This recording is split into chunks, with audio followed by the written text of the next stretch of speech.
आप ईओ साहब, आप ये दौरा करिए, ठीक है ना, और मैं यही हूँ आज और कल, तो आप मेरे को फोन करके बताइए कि जो ये कह रहे हैं इसको आप इसको चेक करें।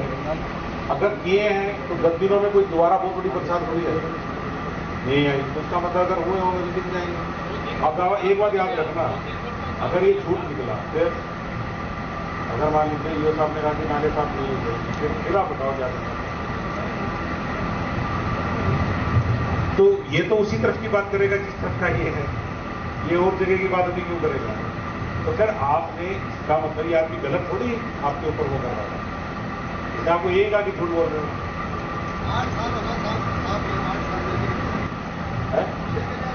एक सप्ताह ईओ साहब, ये तो इन्होंने पहले ही मान ली बात, अब जाने की जरूरत ही नहीं पड़ेगी।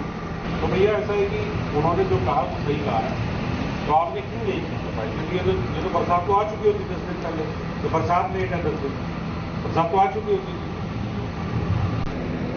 इसकी ये गारंटी मालूम है पक्का प्रॉमिस है, तो इसका एप्लीकेशन अभी करवा लोगे, आपके पास कोटा है, मतलब अवेलेबल है, तो उन 52 के 52 लोगों को आपको वैसे प्राथमिकता देनी चाहिए जो आपकी कमी की वजह से रहे, तो 52 के 52 को ले रहे हो क्या।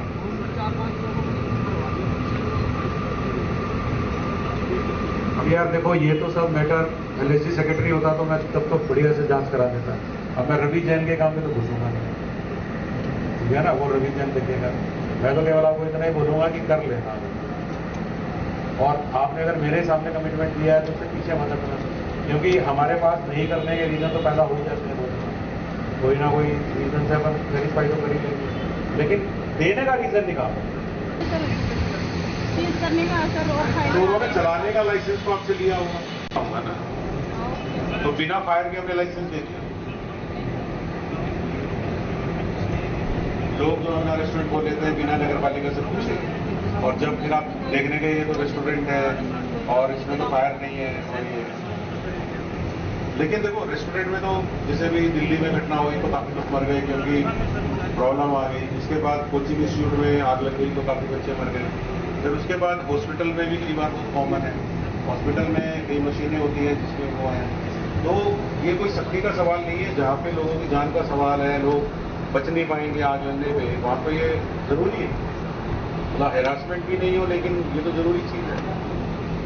और जब इतना बड़ा कोई हॉस्पिटल बना के बैठा है या इतना बड़ा रेस्टोरेंट कोई खोल के बैठा है तो थोड़ा बहुत एक्सपेंडिचर पे खर्चा करना पड़ेगा।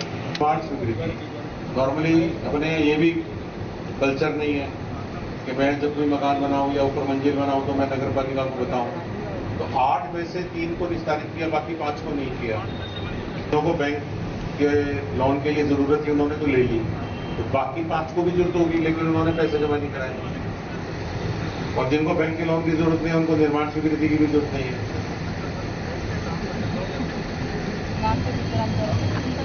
यार 1 महीने बाद भी तुम्हें रेल याद नहीं हुआ, कमाल की बात है, मेरे को देखिए मुझे देखा आपको स्पेशल क्या हुआ है, बीओसीडब्ल्यू जो सेस है निर्माण पे 1% बीओसीडब्ल्यू सेस लगता है, तो उसके बारे में आप क्या करते हैं।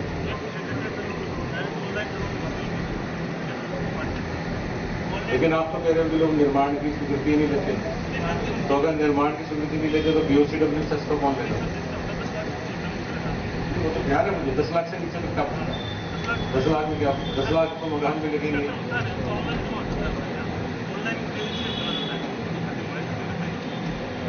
दोबारा पूछ रहा हूँ, मान लीजिए किसी ने प्राइवेट मकान बनाया और मान लीजिए सिंपल मकान भी बनेगा तो 25-30 लाख रुपए तो लग ही जाएंगे। अब 25-30 लाख रुपए में आदमी ने 2 कमरे रसोई बाथरूम बनाया, तो वो तो मुझे पता है 1% लगता है, लेकिन आप कह रहे हो कि ऑटोमेटिकली जमा हो जाएगा, ऑटोमेटिकली कैसे जमा हो जाएगा, तो परमिशन तो ले नहीं रहे ना।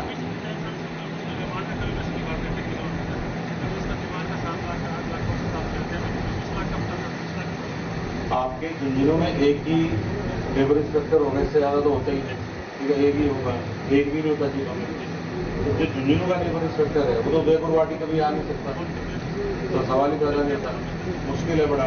तो आप उसमें फिर सरकार ने तरीका निकाला था कि जितने भी नगर निकाय हैं, नगर पालिका, नगर परिषद, नगर निगम, जेडीए और जो डेवलपमेंट अथॉरिटी है, ये जब भी परमिशन देंगी तो एडवांस सेस जमा करवाएंगे, उसी के बाद परमिशन देंगी, तो उसको फॉलो करते हैं आप।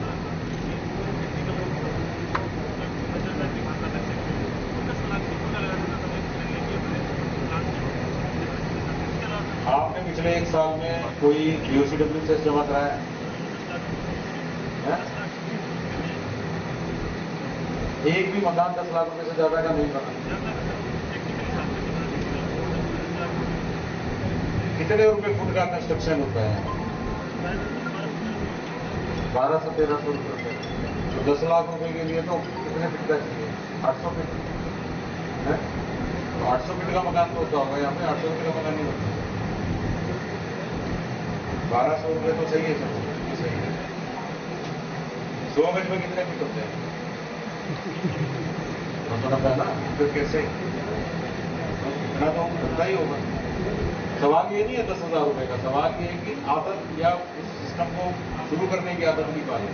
उससे मजदूरों को बहुत सारी चीजें मिलती हैं, ये लोगों को पता नहीं है। उनके बच्चों के पढ़ाई लिखाई, मरने पे कंपनसेशन, सारा उसी पैसे से उसको सरकारी रूप से करती है। तो आप तो कह रहे हो कि 1 साल में एक बार भी जमा नहीं होगा, तो आप बता तो ऐसे रहने की जैसे पता नहीं कितनी बार जमा होगी। तो जब निर्माण स्वीकृति नहीं आएगी तो सच तो बहुत दूर की बात है। तो पहले तो आप निर्माण स्वीकृति का पैसा खुद नगर पालिका के लिए जमा कराना शुरू करो। शिविर का मतलब यही है कि भैया जो ये तभी तो फिर लाइटें नहीं लग पाती, तभी नालियां साफ नहीं होती, तभी बरसात में नाले साफ नहीं होंगे, अगर हम ये कल्चर ही नहीं बनाएंगे। ऊपर से पैसा कहाँ से आएगा? वो तो चुंगी का जो कंपनसेशन है उससे शहर कब तक साफ होंगे और उससे शहर कब तक चलेंगे?